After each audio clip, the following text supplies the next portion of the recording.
The morning sun cast long shadows across the cobblestone courtyard of Buckingham Palace. Tourist season was in full swing, and thousands of visitors from around the world gathered behind the iron gates, cameras ready to capture the famous changing of the guards ceremony. Among the crowd stood Michael Chen, a 20-year-old software developer from California.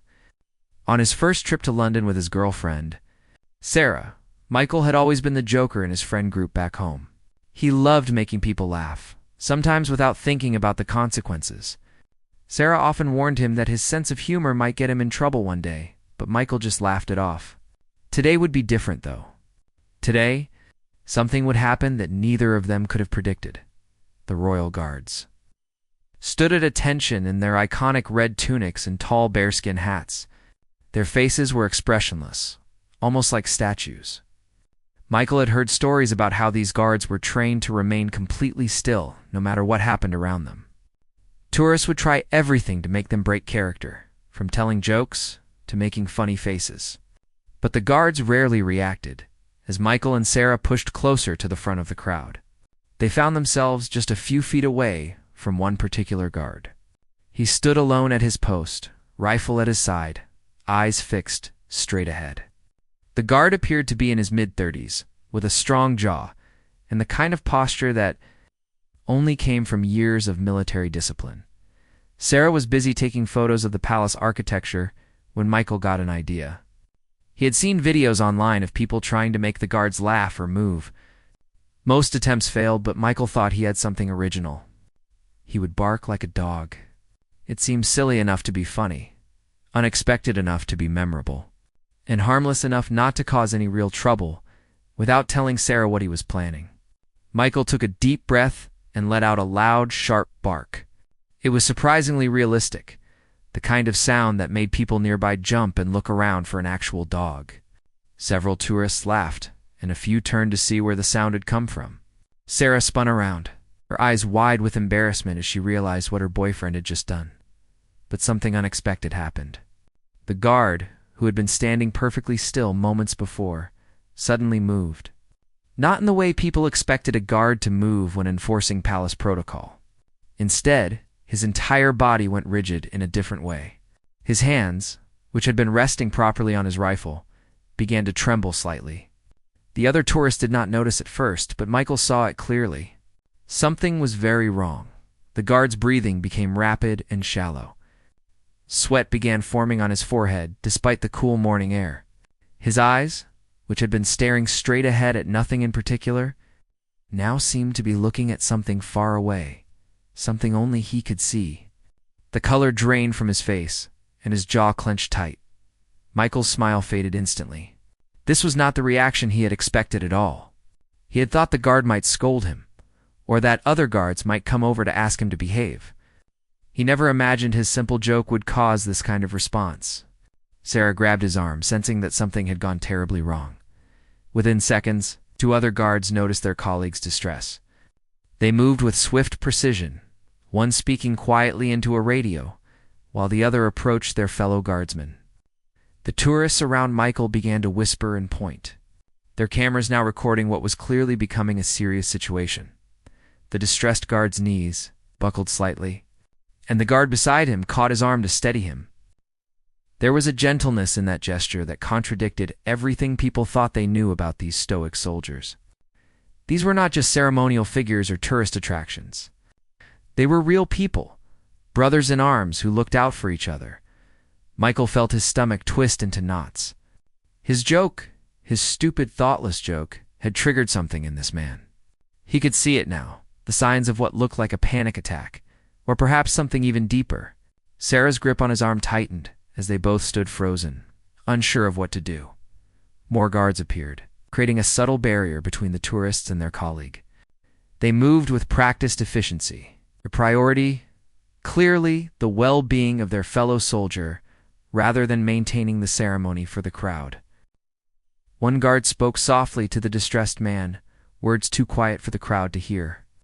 While another radioed for medical assistance, the tourists' reactions varied wildly. Some continued filming, treating the scene like entertainment.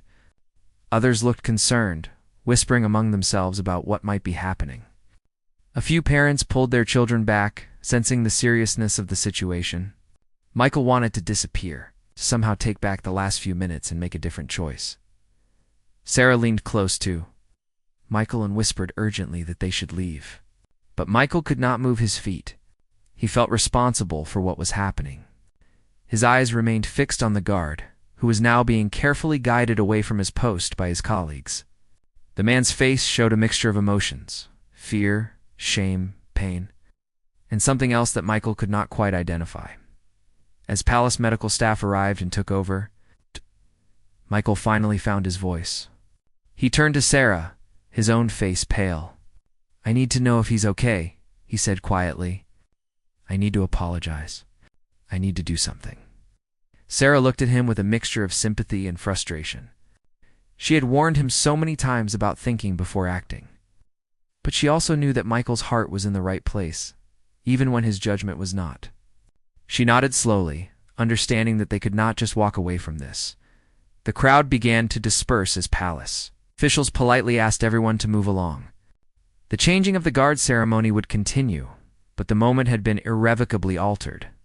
Michael and Sarah stepped back from the immediate area, but did not leave the palace grounds. Michael pulled out his phone, his hands shaking as he tried to figure out what to do next. He felt a weight settling on his chest. The crushing realization that actions have consequences, that jokes can hurt, and that he knew nothing about the life or struggles of the man he had just unknowingly tormented. Michael spent the rest of that day unable to think about anything else. Sarah tried to distract him with visits to the Tower of London and a ride on the London Eye, but his mind kept returning to the guard's face, the way his hands had trembled, the look of pure distress in his eyes. Every tourist attraction felt hollow and meaningless compared to the weight of what had happened.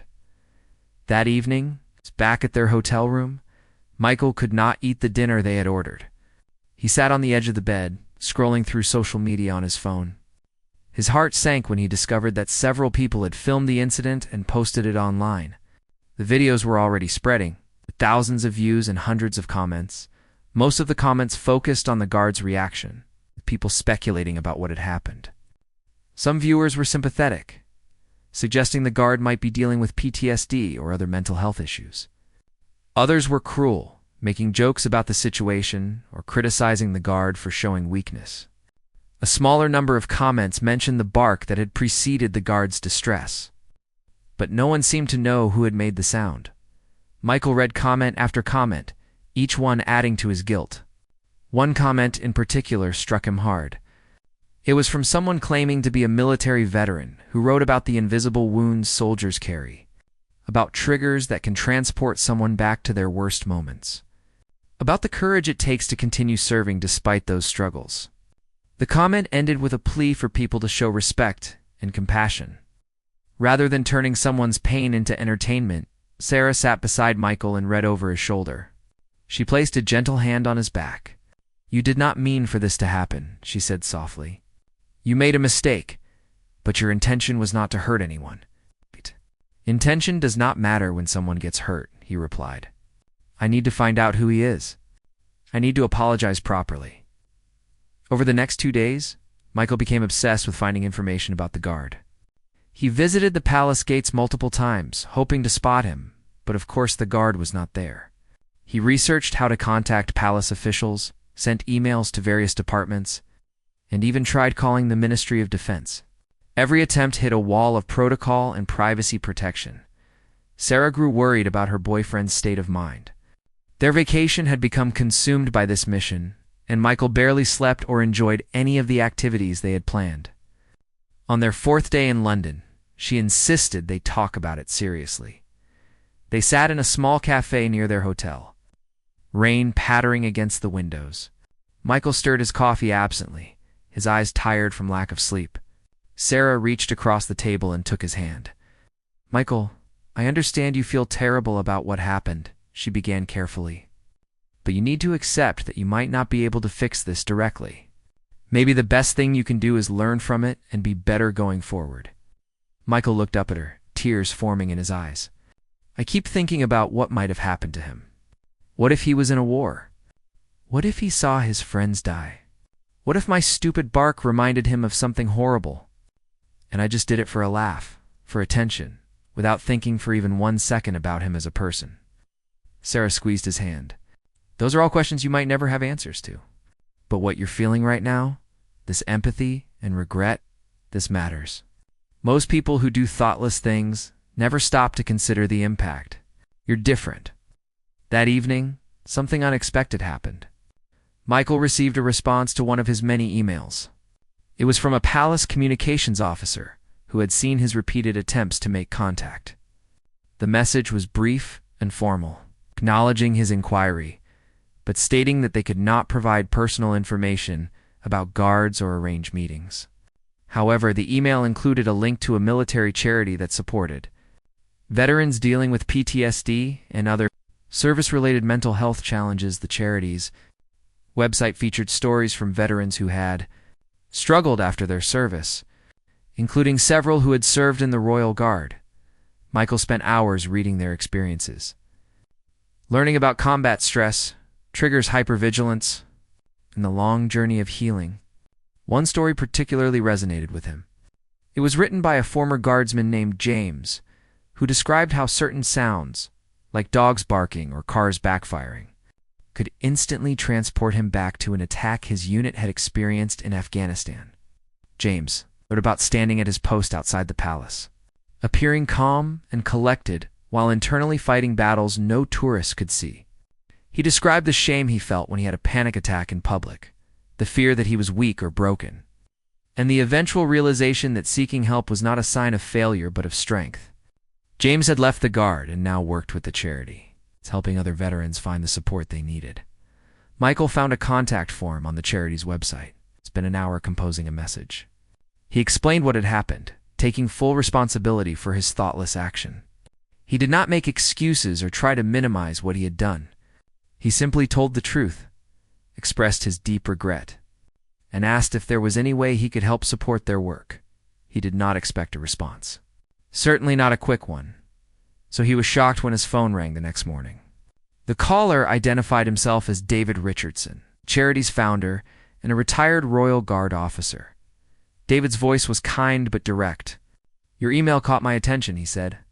"Not many people take the time to reflect on their actions the way you have. I want you to understand something important.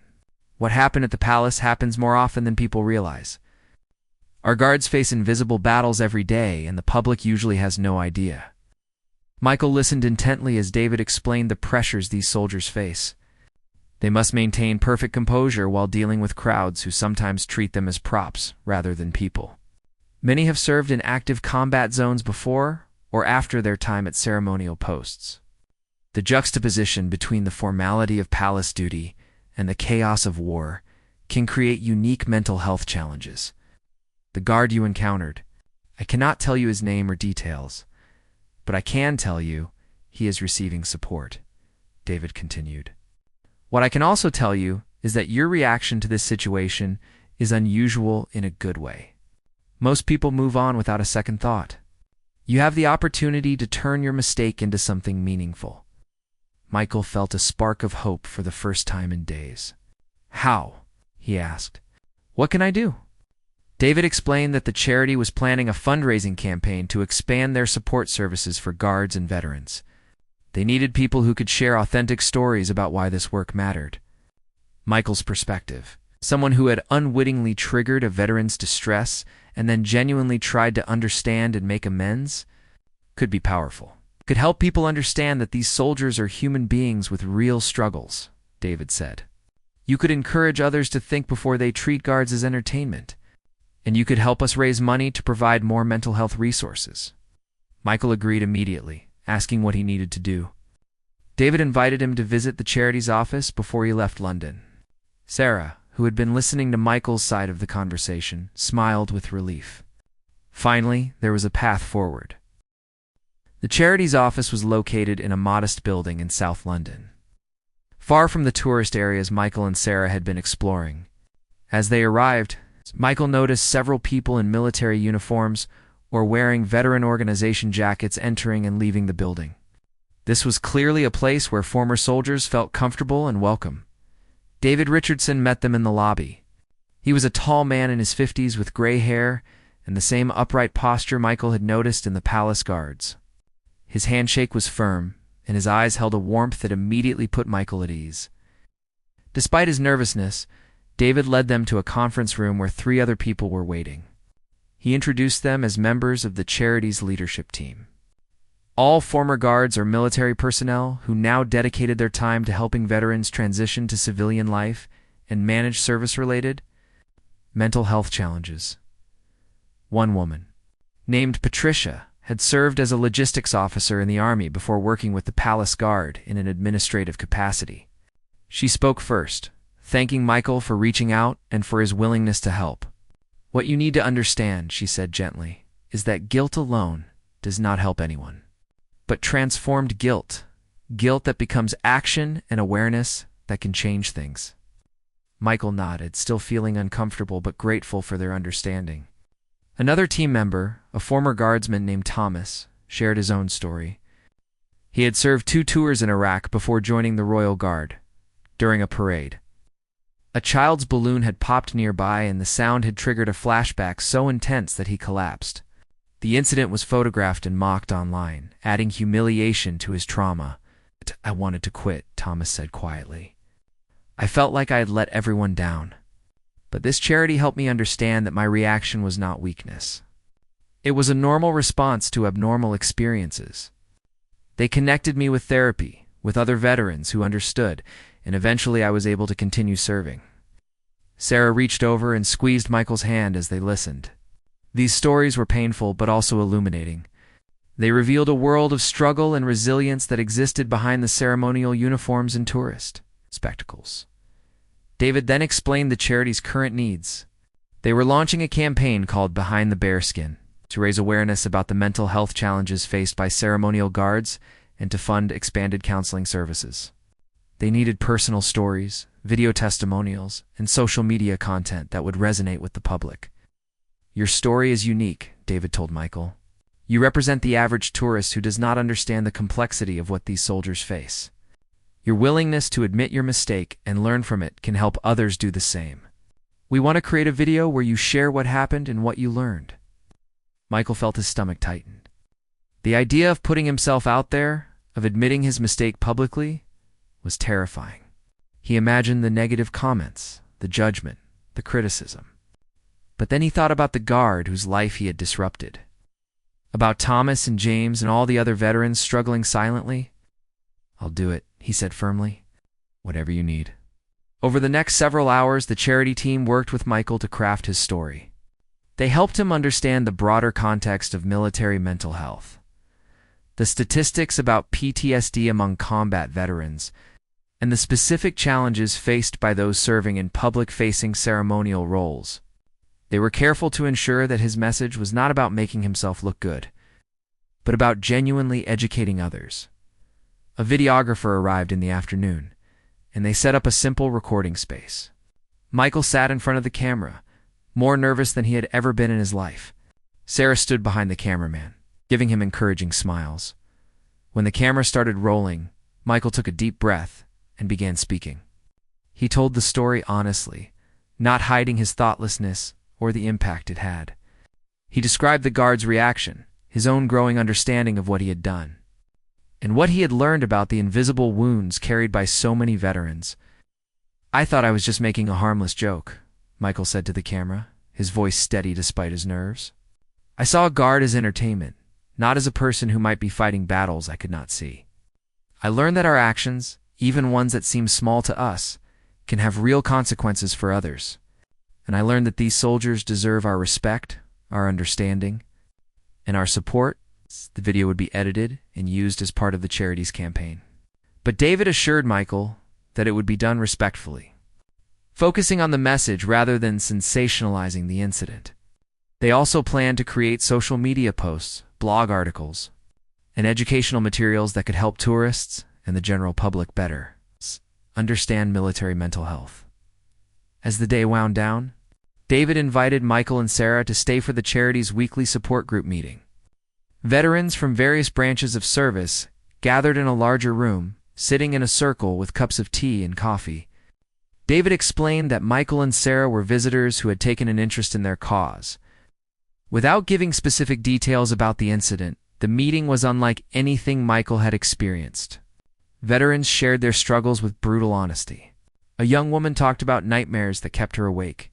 An older man described how he could not go to crowded shopping centers without feeling overwhelmed. Another veteran spoke about the frustration of people thanking him for his service while having no understanding of what that service had actually entailed or cost him. But there was also hope in that room. People celebrated small victories, like making it through a fireworks display without panic, or finally telling family members about their struggles. They supported each other with understanding that only comes from shared experience. Michael saw how the charity provided not just therapy and resources, but community and connection. After the meeting, Thomas approached Michael privately. "David told me what happened," he said. "I want you to know that the guard, the one from the palace, he is going to be okay. He has good support around him, and this incident, while difficult, has actually helped him realize he needs to focus more on his healing." "Is there any way I could apologize to him directly?" he asked. Thomas shook his head gently. "That is not my decision to make, and honestly, it might not be what he needs right now. Sometimes the best apology is changing your behavior and helping others do the same. You are doing that." As Michael and Sarah left the charity office that evening, London's streets were lit up with the glow of street lamps and storefronts. Michael felt different than he had when they arrived in the city. The weight of guilt was still there, but it was accompanied now by purpose and understanding. Sarah linked her arm through his as they walked. "I am proud of you," she said simply. "You made a mistake, but you are facing it head-on instead of running from it." Michael smiled weakly. "I just keep thinking about how many other people are out there doing the same things I did, treating those guards like robots or props. If this video can make even a few people stop and think, maybe something good can come from all of this." They returned to their hotel and spent the evening researching military mental health resources, learning more about PTSD, and planning how Michael could continue supporting the cause even after returning to California. Michael created a fundraising page and shared it with friends and family, explaining honestly what had happened and why this cause mattered to him now. 3 weeks after returning to California, Michael received an email from David Richardson. The Behind the Bearskin campaign had launched, and the response was overwhelming. The video featuring Michael's story had been viewed over 2 million times across various social media platforms. More importantly, the charity had received hundreds of thousands of pounds in donations and thousands of messages from people who said the campaign had changed their perspective. Michael sat at his desk at work, reading through some of the comments David had forwarded to him. Many were from tourists who admitted they had done similar things, treating guards as entertainment without considering them as human beings. Some were from veterans who thanked Michael for bringing attention to issues they had struggled with silently. Others were from families of soldiers, grateful that someone was talking openly about military mental health. But there were also negative comments. Some people accused Michael of seeking attention or trying to make himself look like a hero. Others said he was overreacting to what they saw as a harmless joke. A few criticized the guard for showing weakness, arguing that soldiers should be tougher than that. Michael tried not to let these comments bother him, but they stung nonetheless. Sarah noticed his mood at dinner that evening. They were at their favorite restaurant, but Michael was barely touching his food, clearly distracted by something on his phone. She reached across the table and gently took the phone from his hands. "You are reading the negative comments again, are you not?" she asked knowingly. Michael sighed and nodded. Some people just do not get it. They think mental health struggles are a choice or a sign of weakness. How do we reach people like that? Sarah considered this for a moment. You cannot reach everyone, Michael. Some people are not ready to listen or learn. But look at the thousands who are listening. Focus on them. She was right, of course. David had sent statistics showing that tourist behavior at Palace guard posts had noticeably improved since the campaign launched.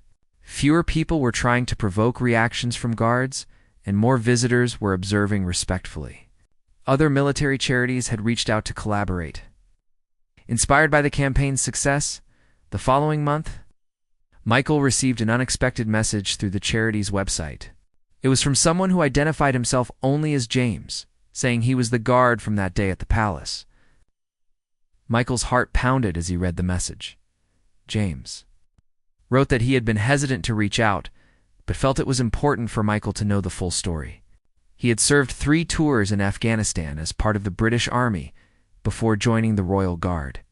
During his final deployment, the attack had been preceded by a local dog barking frantically, a warning they had not understood until it was too late. 2 of his friends had died that day. The dog's bark had become a trigger for James, instantly transporting him back to that moment. He had worked with therapists and thought he had overcome it. But hearing Michael's bark that day had caught him completely off guard. The public nature of his breakdown had added shame to his trauma, making him feel like he had failed his unit and his country.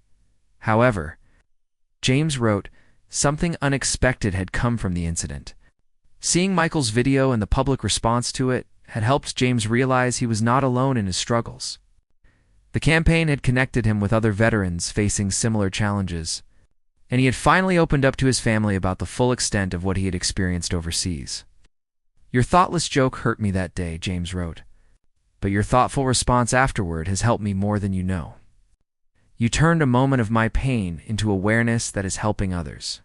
I wanted you to know that I forgive you, and I am grateful for what you have done since. Michael read the message 3 times, tears streaming down his face. He immediately called Sarah, who rushed over from her apartment. They read James's words together. Overwhelmed by the grace and strength evident in every sentence, Michael wrote back immediately, thanking James for his service, apologizing again for that day, and expressing his admiration for James's courage in sharing his story. He asked if James would be willing to meet, either virtually or in person, but emphasized that he understood if that was not something James wanted or needed, to his surprise. James responded within hours, agreeing to a video call. They scheduled it for the following weekend, giving Michael time to prepare himself emotionally for the conversation. When the day arrived, Michael was incredibly nervous. He had rehearsed what he wanted to say dozens of times, but as James's face appeared on his screen, all his prepared words vanished. James wore a simple t-shirt and sat in what looked like a home office, with family photos visible on the wall behind him. Hello, Michael, James said with a slight smile. His voice was calm and steady, nothing like the distressed person Michael remembered from that day at the palace. Hello, James. Thank you for agreeing to talk with me. I do not even know where to begin, Michael replied honestly. James nodded understandingly. Why did not we start with you telling me about yourself? I have heard about what happened from your perspective, but I would like to know who you are as a person. They talked for over an hour. Michael shared stories from his childhood, his career, his relationship with Sarah, and his usual approach to life, which he admitted had been thoughtless more often than he liked. James listened without judgment, occasionally asking questions or sharing his own experiences.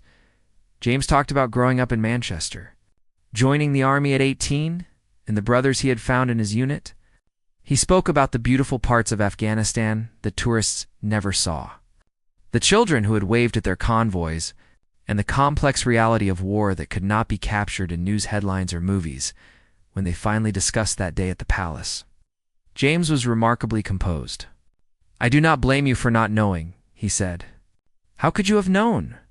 The whole point of PTSD triggers is that they are invisible to everyone except the person experiencing them. What matters is what you did after. Michael shook his head. I should have thought before I acted. I should have seen you as a person instead of as entertainment. Yes, James agreed simply. But most people do not learn that lesson even after making the mistake. You did. And you did not just learn it quietly and move on. You took action that is helping others learn it too. He talked about the charity's work and its impact. James revealed that he had recently started volunteering with the organization, using his experience to mentor other guards and veterans struggling with similar issues. He credited the campaign and, by extension, Michael's participation in it, giving him the courage to step into that role. Before ending the call, James said something that would stay with Michael forever. We are all just trying to do our best with what we know at the time. You did not know the harm your action would cause. Now you do, and you are doing better. That is all any of us can do. Learn, grow, and try to leave things better than we found them. After they disconnected, Michael sat in silence for a long time. Sarah had been in the next room, giving him privacy for the call, but she came in now and simply held him while he cried tears of relief, gratitude, and continued remorse mixed with hope. 6 months after the incident, the Behind the Bearskin campaign had exceeded all expectations. What began as a single charity's fundraising effort had evolved into an international conversation about military mental health and veteran treatment. Michael had become an unexpected advocate, speaking at local events and sharing his story with various groups. David Chertson invited Michael to return to London for the charity's annual gala, where they would recognize the campaign's success and honor veterans who had shown exceptional courage in addressing their mental health challenges. James would receive an award for his volunteer work, and David thought it would be meaningful for Michael to attend. Michael immediately agreed and bought plane tickets for himself and Sarah as their departure date approached. He felt both excitement and nervousness. He would be meeting James in person for the first time and would be surrounded by veterans whose service and sacrifice humbled him. The gala was held at a historic venue in central London with over 300 guests in attendance. Michael and Sarah arrived early, both dressed formally and feeling somewhat out of place among the military personnel and high-profile supporters. David greeted them warmly and introduced them to various people throughout the evening. Michael met veterans from different conflicts and branches of service, each with their own story of struggle and resilience. He spoke with a former Navy officer who had lost her hearing in an explosion and now worked to make mental health resources more accessible. He listened to a retired Army medic describe the guilt he carried from soldiers he could not save and how he had channeled that pain into training new medics. Every conversation deepened Michael's understanding of the military community and the challenges they faced. These were not broken people seeking pity, as some negative comments on his video had suggested. They were strong individuals dealing with normal reactions to abnormal circumstances, supporting each other and fighting for better resources and understanding. When James arrived, Michael recognized him immediately despite having only seen him briefly at the palace and through a video screen. James looked confident and healthy, wearing a suit and accompanied by his wife, Emma. They greeted Michael and Sarah warmly, and any lingering awkwardness dissolved quickly. Emma hugged Michael tightly, catching him off guard. She thanked him sincerely, explaining that James had finally opened up to her about what he had been carrying.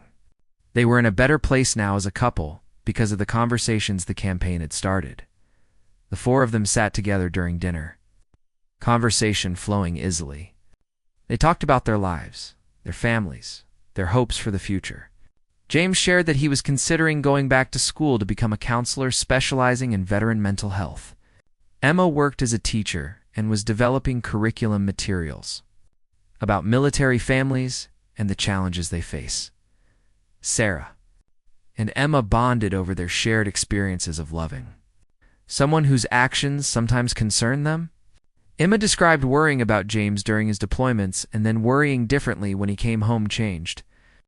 Sarah talked about watching Michael struggle with guilt and then transform that guilt into purpose. When the awards portion began, several veterans were recognized for various achievements. Each story was powerful and moving. Finally, David took the stage to present the evening's final award, the Courage to Heal recognition, which would go to James.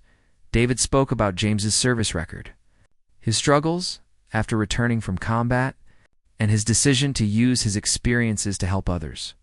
He mentioned the incident at the palace without dwelling on it, framing it instead as a turning point that had led James to fully embrace his recovery journey, his new role as a mentor. James walked to the stage too, accepting applause, and Michael felt his eyes filling with tears. This man, whose pain he had unknowingly triggered, stood before hundreds of people and spoke with remarkable eloquence about his journey. James began by acknowledging that 6 months ago, he had what he considered his worst day. He had a very public panic attack while on duty and felt like his career and dignity were destroyed. He was angry at himself for not being stronger, for letting his trauma control him. He paused, his eyes scanning the audience until they found Michael. But that worst day led to some of his best days. It forced him to stop hiding and start truly healing. It connected him with the charity organization and with other veterans who understood what he was going through. It showed him that vulnerability is not weakness, but the first step toward genuine strength. James thanked the charity, the other veterans who had supported him, his wife for her patience and love, and finally, unexpectedly, Michael. He acknowledged that someone in the audience had made a thoughtless mistake that day at the palace, but instead of running from what he had done, he listened, he learned, and he took action. His response taught James something important about forgiveness and about how people can all grow from their mistakes if they are willing to do the hard work. The audience applauded, many turning to look at Michael, who tried to make himself smaller in his seat. Sarah squeezed his hand as he wiped away tears. After the ceremony, a small group gathered for drinks in a side room. Thomas raised his glass to second chances and to people who are willing to admit when they are wrong and do something about it. Michael felt a sense of belonging he had not expected. These people, who had every reason to judge him harshly, had instead welcomed him into their community and their cause. Later that evening, James pulled Michael aside for a private conversation. They stepped out onto a balcony overlooking the Thames, the city lights reflecting off the water below. James admitted that when the incident first happened, he was furious. Not just at Michael, though he was angry at him, but mostly at himself for having the reaction. He wanted someone to blame. But holding on to anger would not have helped either of them. Healing is not about erasing the past or pretending bad things did not happen, but about choosing what to do with those experiences. James told Michael that his response to what happened showed him that people can change, that mistakes can be transformed into meaning. That helped him believe he could do the same with his own struggles. If Michael could turn a thoughtless moment into a powerful campaign that helps thousands of people, then maybe James could turn his trauma into something that helps others too. They stood in comfortable silence for a moment, watching boats pass on the river below. Finally, James proposed starting a speaking program, going to schools and community centers to talk about military service and mental health. He wanted Michael to join him sometimes, believing his perspective as an outsider who learned these lessons could be valuable. Michael looked at James in surprise. But James was firm in his conviction. They need more people who are willing to admit they did not understand these issues and then show others how they learned. That is how real change is created, not through perfect people who always knew better, but through imperfect people who did better once they knew better. Michael agreed without hesitation. Over the next hour, they discussed ideas for the program, what messages they wanted to convey, and how they could reach different audiences. The conversation flowed naturally between two men who had been brought together, by unfortunate circumstances now united in common purpose. As the evening wound down, David gathered everyone for a final toast. He thanked everyone who had contributed to the campaign's success, but saved his final words for James and Michael, who had shown what is possible when choosing growth over guilt, connection over condemnation, and action over apathy, as everyone applauded. Michael and James stood side by side, unlikely friends whose connection had been forged through pain but strengthened through purpose. 1 year after the incident at Buckingham Palace, Michael stood before 500 teenagers in a high school auditorium. James stood beside him as they prepared for their 20th speaking engagement together. Despite their growing experience, each presentation still felt important and challenging. The principal introduced them, explaining their connection and purpose. As students settled into their seats, some interested, others skeptical, Michael began their story simply and honestly, refusing to paint himself in a flattering light. He described being a thoughtless tourist who treated a guard as entertainment rather than seeing him as a human being. He admitted his immaturity and his shallow motivation of wanting laughs. The teenagers listened, many recognizing the impulse to seek attention without considering consequences. James then took over, describing his military service and what that day at the palace meant for him, spoke in relatable terms. Comparing PTSD triggers to how a song might evoke specific memories or how a smell might transport them to childhood, he explained that certain sounds brought back memories so vivid and terrifying that his body reacted as if he were experiencing danger in real time. Ow. The difference between a memory and a flashback. James explained, is that in a memory, you know you are remembering the past. In a flashback, your brain believes you are experiencing it now. Every alarm in your body goes off, telling you that you are in danger and need to fight or flee. The auditorium fell completely silent as students absorbed his words. James described the shame after his public breakdown, his fear of being seen as weak or damaged, and his eventual realization that asking for help was one of the strongest things he had ever done. Michael then discussed his response to the incident, his growing awareness of military mental health issues, and his decision to become part of the solution rather than simply feeling guilty. He challenged the students to think about their own actions and how they might unknowingly affect others. "You will make mistakes," Michael told them. "Everyone does. But you have a choice in how you respond to those mistakes. You can deny them, defend them, or you can own them and grow from them. That choice determines who you become." During the question period, hands shot up across the auditorium. Students asked about military service, mental health resources, helping struggling friends, and becoming more thoughtful in their own lives. One girl shared that her father was a veteran who struggled with nightmares and mood swings. She had always viewed his behavior as a choice rather than understanding it as a symptom of something deeper. "This helps me understand him better," she said, voice shaking. "Thank you for helping me see what he might be going through." A boy asked Michael how he found courage to admit his mistake publicly when he could have stayed quiet. Michael thought carefully before answering. "It was not really about courage. It was about realizing that my comfort was not more important than doing what was right. Yes, it was scary to face criticism, but staying silent would have been scarier, because I would have had to live with knowing I could have helped, but chose not to." After the assembly, several students approached them individually. Some shared stories of family members in the military.